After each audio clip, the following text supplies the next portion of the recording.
All right, I'm finally getting the thumbs up to get started here. So, welcome to CypherCon. So I will kick off the opening ceremony by giving this presentation before the opening ceremony here.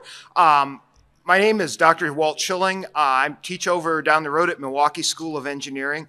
First question is always to get to know your audience. So how many of you are local to Milwaukee? Kind of local? Okay, quite a few. How many of you are from out of state? Okay, a few of you. Anyone from Detroit? One person. I guess I have to change my topic then. He may know more than I do. Anyway, so what I want to talk about here is cybersecurity and the impacts on the open road. So a little bit about me. I go back quite a ways. If you look, that was one of the first computers. Some of you have the appropriate hair color to remember those machines running at about 4 megahertz. And yeah, I also found in the attic a bunch of 5 1/4 floppy drives as I was going through things. So I got a lot of them to get rid of at some point. And of course, the fun things that we had, computer games that fit on 2 disks and didn't take any network downloads or things like that. And of course, at this time, the days of fun viruses like the ping pong virus, which I remember cleaning from many disks at my school because someone managed to get it infected onto our machines that match that vintage. So ever since then, pretty much, I've gone on. I've been in industry. I was over in the auto industry in the Detroit metro area. I've spent some time doing some work at NASA Glenn as a researcher. And I've been here now teaching at MSOE since 2007 in the area predominantly of software engineering, which I'm going to say software engineering and cybersecurity, they basically are one and the same. Because if you don't have good engineering, you really can't have a good cybersecure system. So, all right, what is our agenda for today? We want to look at today's vehicles, the cars that drove you to get here, the cars, the taxi cab that you may have ridden in, how that all plays from a software standpoint. But then I also want to look a little bit at the automobile and a little bit of the history of cybersecurity because it's not something that is brand new. This has been a battle that has gone on, well, for at least 120 some odd years now. And we want to look at more of what are the modern problems because the problem's getting worse. It's getting more complex. It's harder for us to solve. So we want to look at autonomous vehicles, AI. What does that mean to us as far as cybersecurity? Navigation, some of the trends we're seeing, which are not necessarily good, but those kind of things. So let's start with the wonderful graphs of meaningless data here. If we look here at this plot here, that bottom line that's in the gray represents 1 million lines of code. And we see that there are many, many systems. Unix 1.0, well below that 1 million lines of code. The space shuttle, which flew for 25, almost 30 years, with a lot less than that in terms of lines of code. 1 million lines of code today is tiny. As we start going to bigger systems, we go out here, so the bottom of this graph now represents about 10 million lines of code. So we see the Chevy Volt is coming in a little bit larger. We've got things like World of Warcraft, a little bit larger. Boeing 787, remarkably small amount of code actually for as complex as the plane was. That also probably is how they were originally shipped, not how they are necessarily outfitted today. So we've grown a little bit. We get a little bit farther, F-35. Larger pieces of code. Boeing 787, another example. Similar, larger sizes of code. Then we get to where it starts to get crazy. So that bottom line down there, that black line, car software, 100 million lines of code.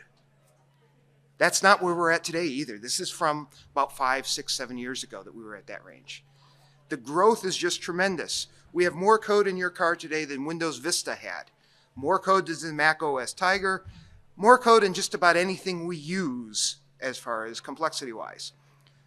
What's this been doing? So this is some plots here that we see of the modern automotive environment. If we look on that left-hand side there, where you can see that 2005, really not that much code. Exponential growth, and we're continuing this as we go farther out. So the car that we build today has more code in it than any of these products that I just talked about. That's challenging because all it takes is one mistake and that code is not going to work right. All it takes is one mistake and that car is now something that can be attacked. That's not good for us as consumers because most likely we're going to have to drive or ride in a vehicle. And if that vehicle has been hacked, that's not good. So the average number of lines, this just continues on as we build more and more complex vehicles, add more and more features into it. So when we talk about this is not really looking at a truly autonomous vehicle. This is looking at basically the advanced vehicles of today with all their wonderful features. I have to say, I love my adaptive cruise control, especially in rough traffic. Lane assist is a great feature to have. That's still not making a vehicle autonomous.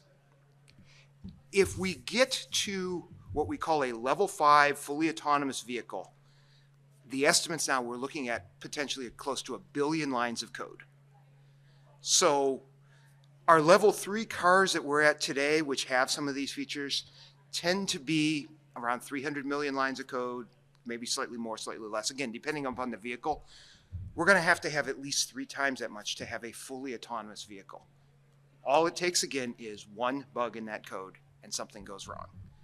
That's our challenge. Now, we're looking here at something that we've really never done before.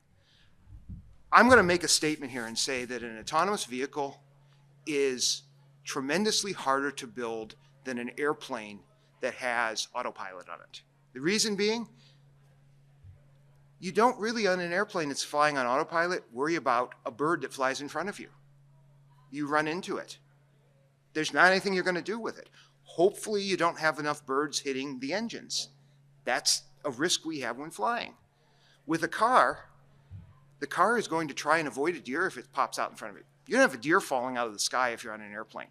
That's some logic that we're going to have to build. That's some logic that may be fooled as we build our system. So 1 billion lines of code. And we also have to work on all these variables of weather, like today or last night, especially those of you from out of town. Snow.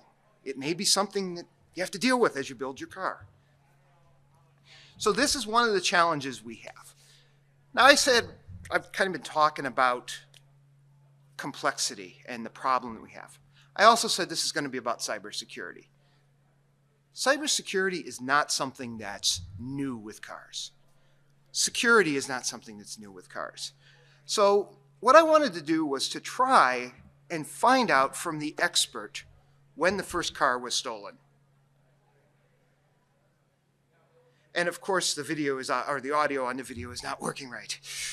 So what I did is I asked Alexa when the first car was stolen. Unfortunately, she didn't know the answer. Came back with, I don't know that. So our expertise, so I had to do a little bit more searching. There actually is not one source that says who the first or when the first car was stolen. Somewhere around 1902, there's a reported theft. 1903 is another place that you'll see reported. Mercedes-Benz here, if I look at this article on the right-hand side, shows 1888 as the first car theft. So this is nothing new. It's something that has been going on for quite some time. If we look historically, we're actually down from where we were. So if you go back 30 years ago or so, the number of motor vehicles thefts was about 1.6 million on an annual basis. We were down here 2010, 2014, somewhere in that range, between 500,000 and 700,000 vehicles. So roughly about a third. But you also notice they're starting around 2019. It starts to go up again. We kind of forgot some things about how to secure our vehicles. That's not good. So vehicle thefts are going up. They're not skyrocketing, but they are going up ever so slightly. So let's look at how we've tried to defeat this problem of theft over the years. So if we look at it in 1903, the cars, they had a hand crank to start them. The way we defeated that is nobody, if you didn't know how to start the car or didn't want to get injured by it starting, You didn't start the car. You didn't steal the car. Because a lot of people were really injured by those vehicles. 1911, so really not that far into the automotive revolution, we started having lockable ignition coils so that you couldn't start the car unless you had the key in there. That changed as we started to automate things, have electronic start on vehicles so we didn't have to crank them. 1949, Chrysler invented basically the combined ignition key and tumbler. That made things a little bit harder, but that got defeated. Ford in 1965 came out with a double-sided key that was a little bit harder to duplicate than the traditional keys and a little bit harder to steal. 1986, Corvette actually encoded their keys by putting a little resistor in them and having a little resistor grid so that there was some level. I think if I'm remembering right, I believe it was about 16 or 18 different possibilities. It wasn't a huge numbers, but it was just enough to make it that much more difficult. Okay, so we've had all of these things, but we've also had extra things put on vehicles. So 1980s, if I go back again to this plot here, you'll notice we were way up high, even up through the 1990s. People did things like aftermarket security. This here is circa 1981 security on a vehicle. This was called a thug bug. I had this in my car in college. I don't know that anyone ever tried to steal my car, but it was such, what I had to do is I had to enter a key to start the car up, as well as putting my physical key in. Multi-factor authentication. 1980s, we're starting to build this in. If you notice today, we don't really have that. Some vehicles I think are going to eventually head in this direction, but if you have the key in your car, you're able to start it. Hopefully at some point we'll get a little bit better than this. But if you notice, in the middle there's instructions there. What if it's done? How do you start your car if a thief tries to damage your vehicle? I'd hate to have to go through this approach as you're out in the field in the parking lot late at night, but it's there. So 1981, we're starting to think about this. Security systems have gotten more complex, more advanced ever since then. We also have something that does not exist on any of today's systems, a written manual that you still can find in your attic, like I did when I found this box up in the attic. Why I still have this system from 1981, I'm not quite sure of, but I have it. I thought about bringing it today, and then the weather was like, no, I'm not going to carry a box around with it. So there's options for audible alarms on it. We have that on today's cars. You had the ability to have a memory valet feature, so if you took the car in, that it could be driven around by the repairman. All of those things were in our security systems of the 1980s. You notice we're not putting as many of these things in aftermarket on our cars today. I'm not quite sure, again, why that's the case. We're putting other features on, like remote start, so that you can start your car up remotely. We haven't really focused, and the aftermarket security features haven't caught up with us. Other things you may have had in the past that you don't have today. Detachable fronts on your car radios. Some of you may have remembered this, where when you parked, you pulled the front of the radio off. Now, the good news with that basically is a dying crime. That was a big issue in the 80s into the 90s, even up to around 2000. Really, it's not a huge issue as much anymore. There's other things that have taken over from this. Okay, so what we have now going on is a change in vehicle technology. You'll notice 1980s, as I'm talking about this, our vehicles were not connected. I drove down the road, I looked out the window, I saw the other cars. I didn't have a way of communicating with the other driver. Well, okay, visually I could communicate with them. I'm sure that's probably existed since day one of driving cars. I couldn't call them on the phone and talk to them. My car didn't try to talk to them because it didn't have any networks that went outside. The cars that you buy today are calling home. The cars that you buy today have internet on them. That leads to very interesting things that can happen. So I have a short video here.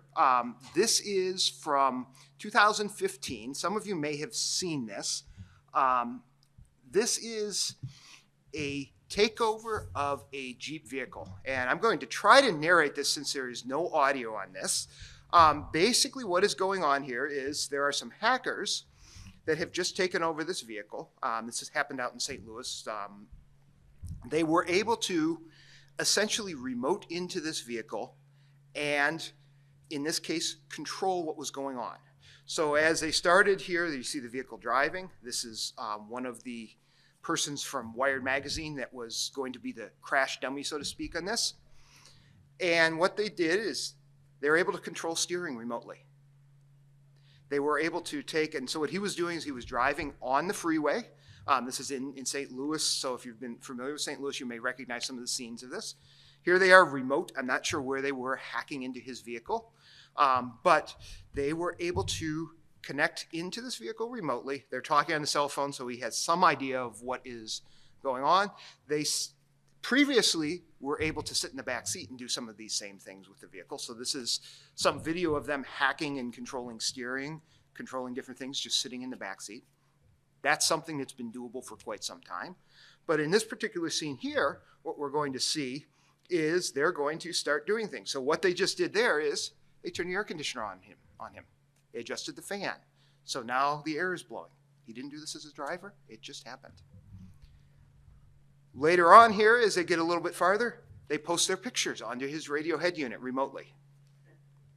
Okay? They're able to hack in and do that. This would be where it would be really cool about right now is they were able to hack in and turn the radio and blur the radio, and he had no ability to adjust the volume on the radio. So he's turning the radio knob, nothing.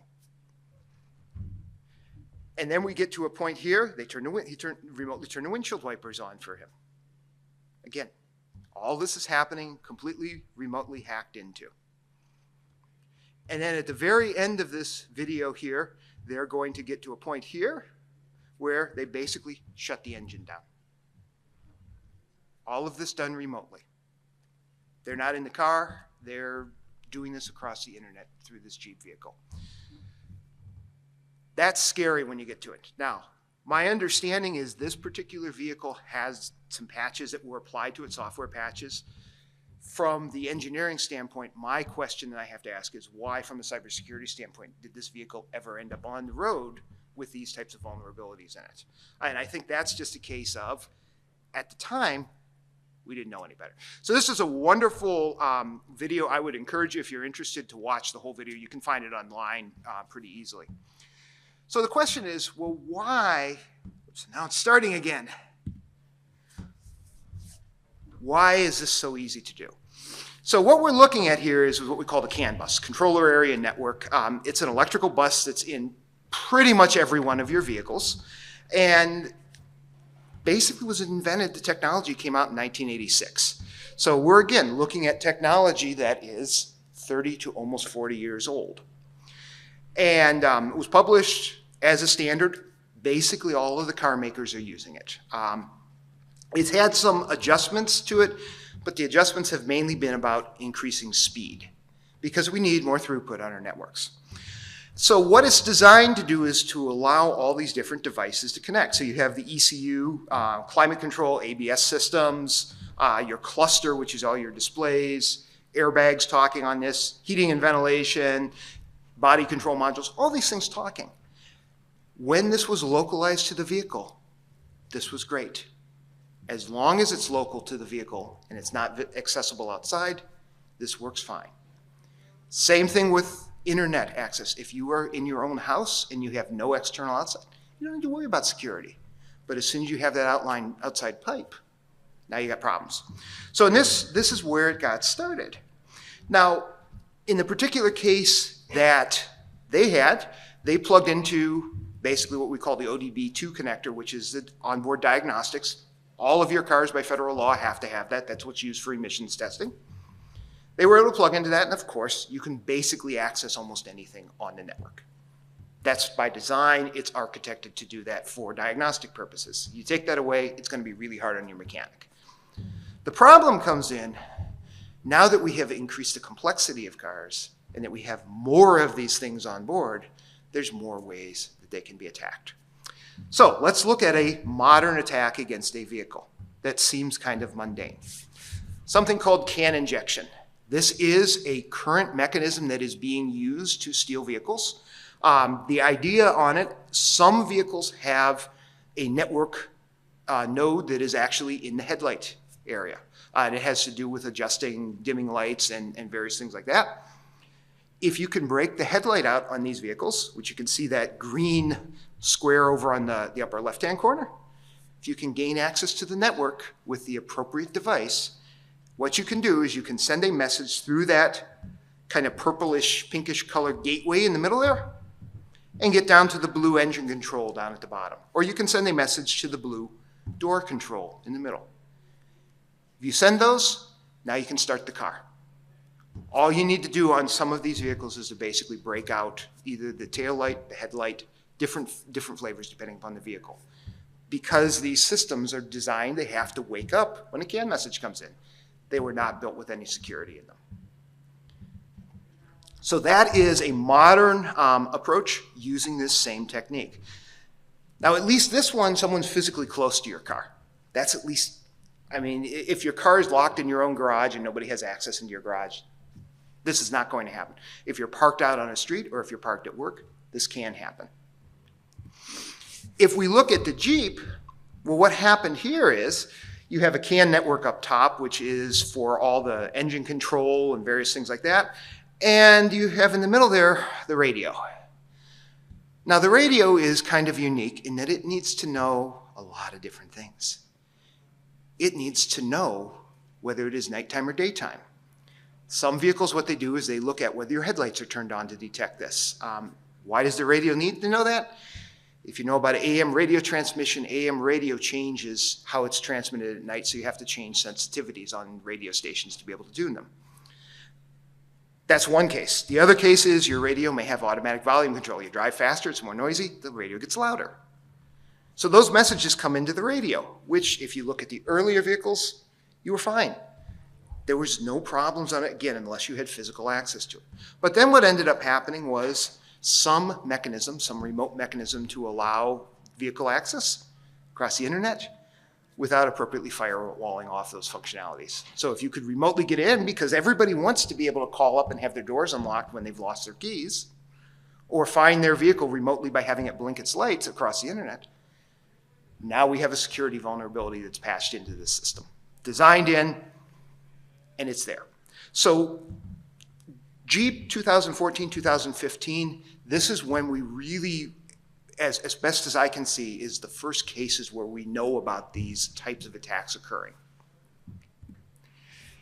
We also have certain things. So in this particular case here, there's twice as many electronic controllers on board. The more I apologize, the easier it is to make a mistake. Twice versus 2010, so a doubling in 4 years. And basically that trend is essentially continuing. The other thing you'll notice here if you're looking at it, this has a Wi-Fi hotspot on board it. The Wi-Fi hotspot, if you connect it into it, actually has some access onto the rest of the network. You can see here that there's a service, and the other thing that's interesting, I'm not quite sure whether it's just being misrepresented, but there's an IRC server according to this Nmap representation running on this. I don't know why my car needs to have IRC. In fact, I'm not even sure why anybody is using IRC that much anymore today, but it's still, I'm sure it's still out there for reasons. So this change is making things really, really ugly to deal with. Now, autonomous vehicles. Up in the top there, we're looking at a little video. This was General Motors from 1960, talking about self-driving cars. We never got the self-driving cars. They had these, it's a wonderful video. Again, it's online there called American Maker. You can see a lot of that beautiful 1960s architecture and the idea of where things were at. 1986, Carnegie Mellon, they had their NavLab 1, kind of a very eclectic looking, basically a lot of computers in a truck that was really heavy because all the computing power they were hauling around to be able to drive autonomously. And that basically became the first computerized self-driving vehicle. Ever since then, we've always wanted to get farther and farther along in that direction. So where have we gone with this as far as problems? Well, I'm going to take an example of something that is probably the first rule you learn when you're driving: the stop sign. Now the stop sign here, this is from the Wisconsin Manual on Uniform Traffic Control defining what a stop sign is. It is very similar, the wording is different state to state, but basically the stop sign is pretty much set the same way up across the country. Now, you would think that this would be something pretty easy to recognize. But then we start getting into practice with road signs. Road signs are not always consistent. So here's some cases. So if we look at that stop sign down on the left-hand corner there on the bottom, even to a human eye, that could be a problem at a distance, especially if you're on a foggy day. If you look above there at that do not enter sign, left turn yield on flashing yellow area, do not enter, try and get your computer to interpret what that really is supposed to mean. I like the other one below, the do not enter, entrance only. That's a really good one if you're trying to think about an AI system. What's it going to do with that? Or I feel like the scarecrow with that sign on the upper right-hand corner there, one way pointing both ways. Those are all different things we have. And on the right-hand side there, the other one that's, again, pretty commonly seen is speed limit 15 miles per hour when children are present. We know kind of how to detect that when we're driving. We know kind of the hours that schools are letting in and out. An autonomous vehicle, are they supposed to detect that children are there, so therefore drive 15 miles an hour? All of these complexities get built in, and then they get even worse when we start thinking back at our original stop sign. So stop sign interpretation is not just detecting a stop sign. You've got up above there on the left-hand corner, stop, four-way. Okay, everybody is supposed to come to a stop. You have the sign kind of there to the right, stop, coming up in the distance. We can probably detect that one pretty well because there's a yellow border on it. Image processing will detect that. We've got the other sign on the next one over there, stop. Oncoming traffic does not stop.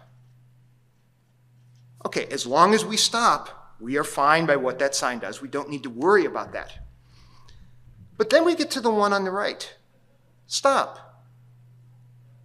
Right turn, no stop. Our autonomous vehicle is going to have to figure out how to interpret that. Then we have there the one right below it, right lane must turn right, right turn, no stop. The stop sign in this case is actually on the left-hand side of the intersection. How is your autonomous vehicle going to detect all of these things? Or then again, the one in the middle there, traffic from right does not stop. That's a problem we've got. Where we also have problems is it's not just the stop sign. It's how big the stop sign is. So this is a bug that occurred in 2022 with Teslas.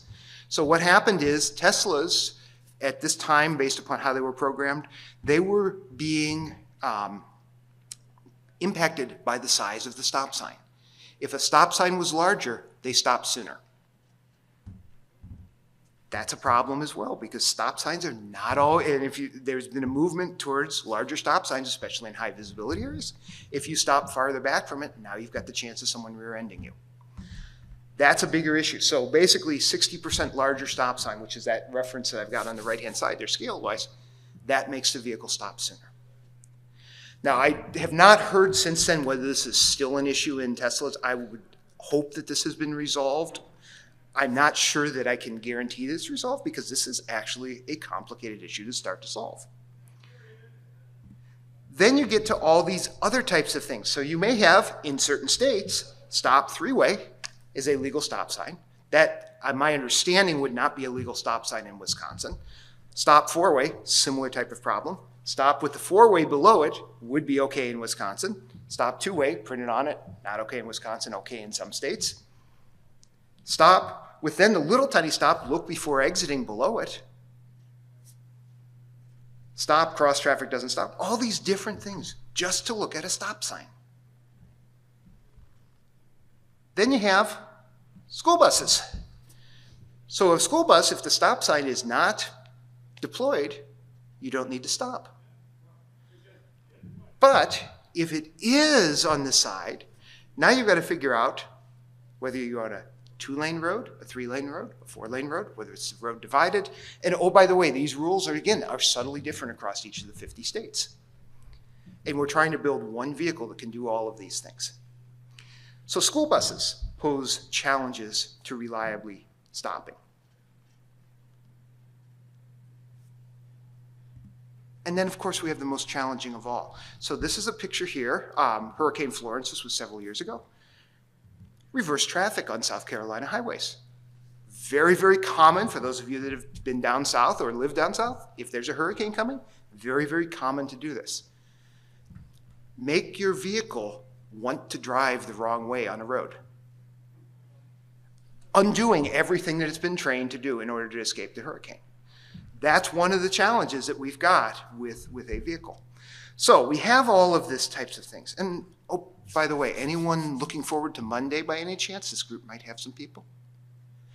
Yeah, well, Monday we'll figure out what happens with autonomous vehicles as well. So this is pictures from 2017.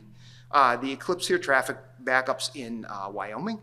We have no idea what this is going to be like for our autonomous vehicles. Now, we're not going to necessarily get the best testing of this because most of the autonomous vehicles are not being tested in areas where the eclipse is going to be at full coverage. But who knows what they're going to do in the middle of the day when the sun disappears. That could be a real problem with them. Okay, so these are all kind of things with navigation. Let's talk about what we can do now again to cause these things to have even more problems. So with AI, there's something called adversarial imaging. So in this particular case here, what you can do is you can take an image that an AI algorithm detects with 57% confidence to be a panda. If we put what looks to us like some random noise in the middle there, we can say, this is a gibbon. It's not anything that is basically specific to one algorithm. Basically, most of our AI algorithms tend to have these types of problems. How you go about it is a little different, but all of them have this adversarial imaging problem. Now, if it's just detecting what type of animal it is, that's not a huge issue to us. This is where we start running into problems. If we have a stop sign, and that's what an AI image may look like for a stop sign, we put the right adversarial perturbations on it, we can make it be a yield sign. That's bad. That's bad for the autonomous vehicle. That's bad for the rest of us that are driving in another vehicle. There's a lot of different ways we can go through this. So here is some cases here where we take a stop sign and basically put some black and white tape on it. So nothing that is tremendously complicated, tremendously hard to do if we know what we're doing and if we've discovered it. So this is a video here that was done by University of Michigan researchers. What it is here, you can see on the left-hand side, they've got a sign that's being detected as a 45-mile-an-hour speed limit sign, stop sign. The stop sign is on the right-hand side. So if you look at the vehicle, you'll notice that the AI algorithm sometimes is showing it as 45 miles an hour. There it detected stop, and then it switched back to 45 miles an hour.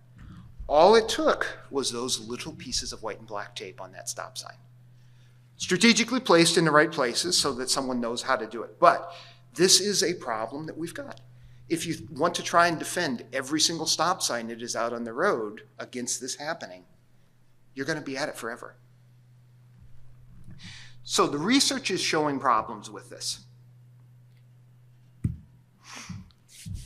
Big data and navigation is not helping us either. So I come in I-43 a lot. I-43, for those of you that travel that way, is under a lot of construction right now. Occasionally I will get there'll be a wreck or something in the construction zone that will select or recommend alternate routes. So this route here was one of the days that I had at one point going home, and it basically bypassed part of the 43 drive that I had from downtown. And it was 4.2 miles long. How long do you think it took me to go those 4.2 miles?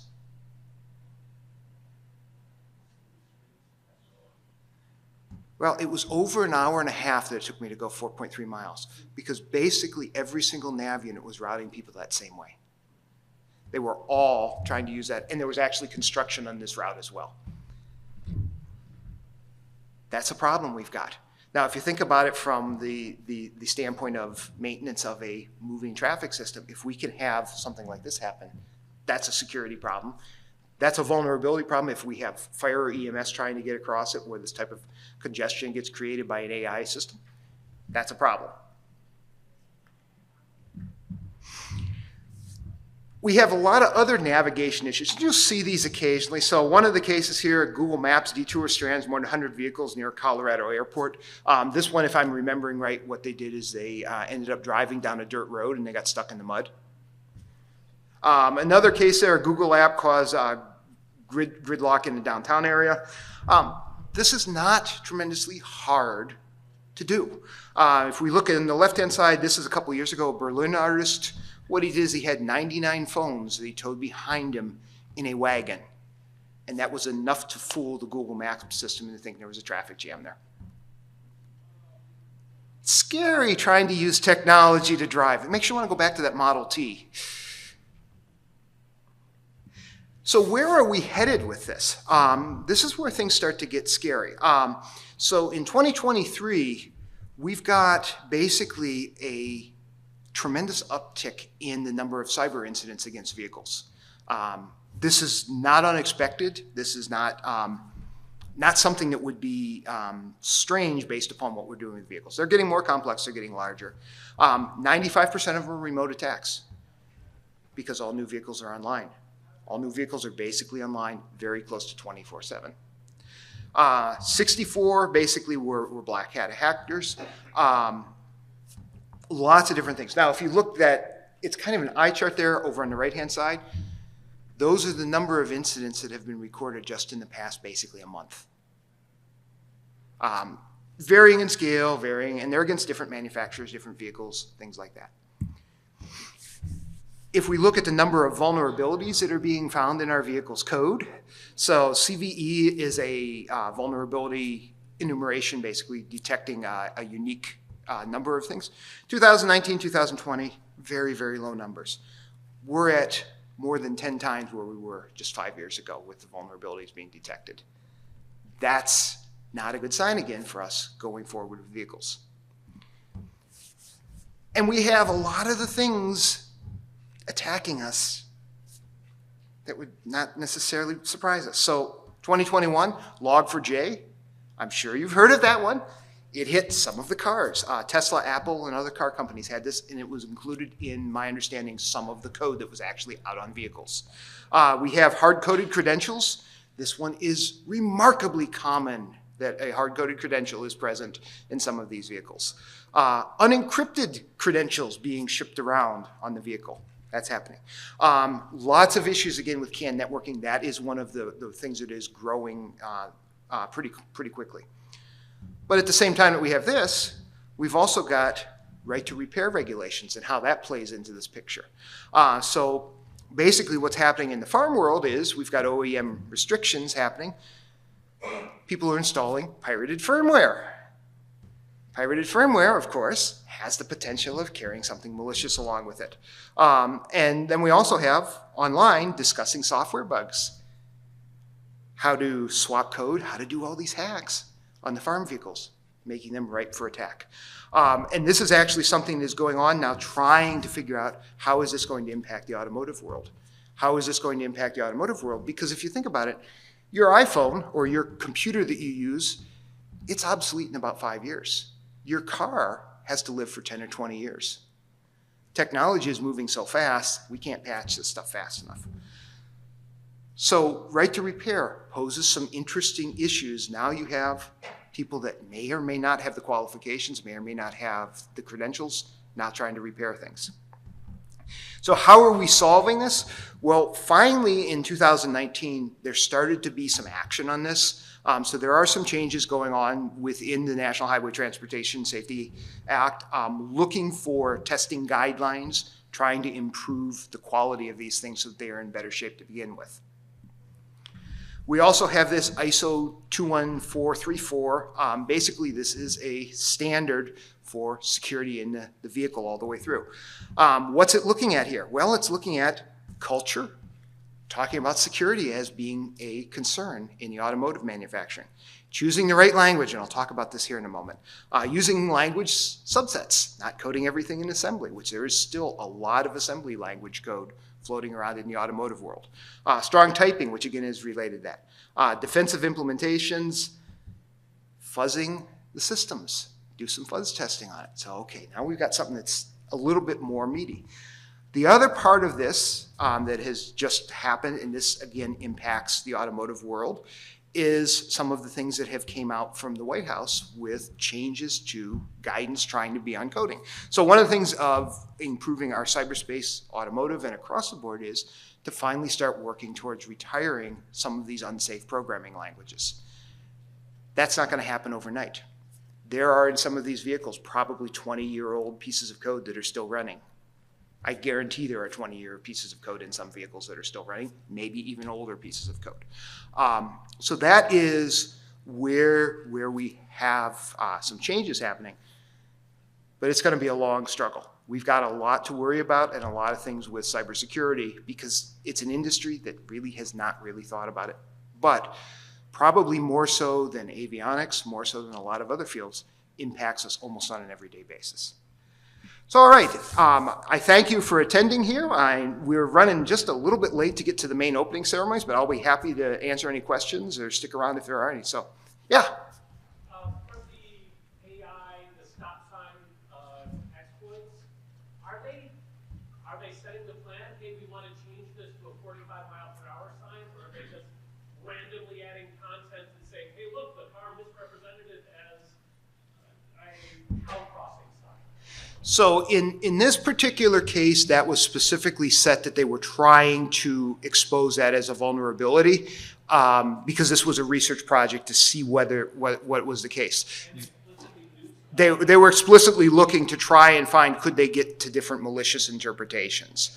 I am not aware of any direct attacks that have actually used that mechanism yet, but statistically, we don't have that many pure autonomous vehicles driving yet either, and they're not really, there's enough other problems that they're having that I don't know that we've gotten to the point of this happening yet.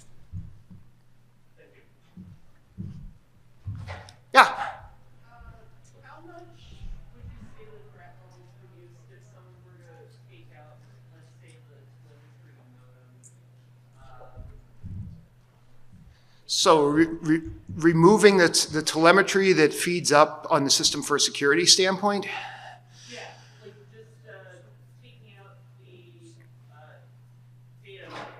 So if you were to, and I think I'd have to say on that it's going to depend tremendously on the vehicle and how much it actually calls home and what diagnostics are expected on it. I'm sure on some vehicles it would probably void a warranty. It would certainly disable some of your features that you might have, like crash detection and things like that. I'm not sure what it would do as far as the diagnostic uploads because there is a lot of diagnostic data going back to the manufacturers on certain vehicles. But I think from your standpoint, as far as would it protect you from some of these exploits, definitely. But there's definitely a cost to it, and it certainly isn't going to solve every one of these issues. Yeah. Are there any like general best practices that a typical consumer could take to mitigate any of this at all? Well, I suppose if you want to buy a Model T, you're probably safe from a lot of these, but that's probably not practical. No, I think the best practices that we have right now in the car industry are the same as what we have in the PC industry. Make sure you're getting your firmware updated. And that is some of these have OTA updates, which is not necessarily always the greatest thing, especially if it strands you somewhere, but that's probably about the best thing other than selectively deciding, do you really need to have that next feature in the vehicle? That's probably your other thing is, what do you really need in the vehicle? And therefore, do I really need to have this advanced capabilities? All right, thank you very much.